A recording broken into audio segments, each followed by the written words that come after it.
नमस्कार, मी रंजिता माझ्या यूट्यूब चॅनलवर तुम्हा सर्वांचे खूप खूप स्वागत करते। आज आपण बनवतोय जवसाची चटणी। खमंग जेवणाची चव वाढवणारी आणि बनवायला अगदी सोपी आहे आणि महिनाभर टिकते। चला तर रेसिपी सुरू करूयात। गॅसवर कढई ठेवली, कढईमध्ये अर्धा कप जवस टाकले। जवसाला आलसी पण म्हणतात, फ्लॅक्सीड्स पण म्हणतात। तुमच्याकडे काय म्हणतात तुम्ही ते नक्की सांगा।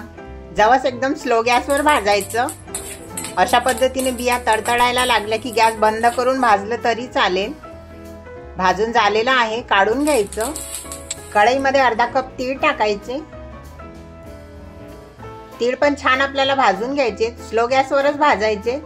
खूप छान असे तडतडले पाहिजे, हलकासा रंग चेंज झाला पाहिजे इथपर्यंत भाजायचे। झालेले आहेत, काढून घ्यायचे। जवसाच्या बिया ज्या प्लेट मध्ये काढल्यास त्याच प्लेट मध्ये काढून घ्यायचं। अशा पद्धतीने पसरून ठेवायचं म्हणजे लवकर थंड होईल।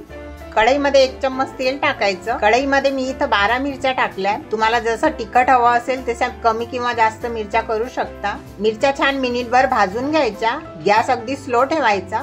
10 ते 15 लसूण, 1.5 चम्मच जिरा आणि 15 ते 20 कढीपत्त्याची पानं हे सगळं कढईमध्ये टाकायचं आणि छान असं भाजून घ्यायचं। कढीपत्ता छान कुरकुरीत होईपर्यंत भाजायचं।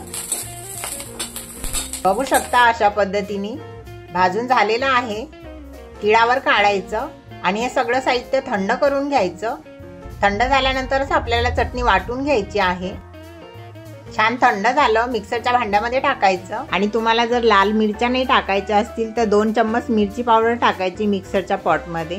मिरच्या भाजून टाकल्या तर त्यांची चव खूप छान लागते। 1 चम्मच मीठ टाकायचं। मिक्सर चालू बंद करत चटणी वाटून घ्यायची। चटणी खूप बारीक नाही वाटायची आहे आपल्याला, रवाळ टेक्स्चर असलं पाहिजे।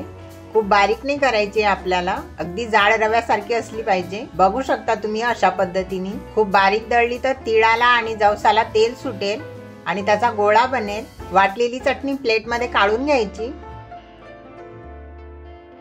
चटणी छान थंड होऊ द्यायची। थंड झाल्यानंतर हवाबंद डब्यामध्ये ठेवायची। हवाबंद डब्यामध्ये महिनाभर टिकते। अशा पद्धतीने बनवून ठेवू शकता आणि जेवणासोबत कधीही तुम्ही खाऊ शकता। खूप छान लागते खायला, जेवणाची चव वाढवते। तीळ आणि जवस रोज खायला पाहिजे म्हणतात, पण कुणी असं डब्यातून काढून चम्मचभर खात नाही। अशा पद्धतीने चटणी बनवून ठेवली तर जेवणाची चव पण वाढेल आणि तीळ आणि जवस खाल्ल्या पण जातील।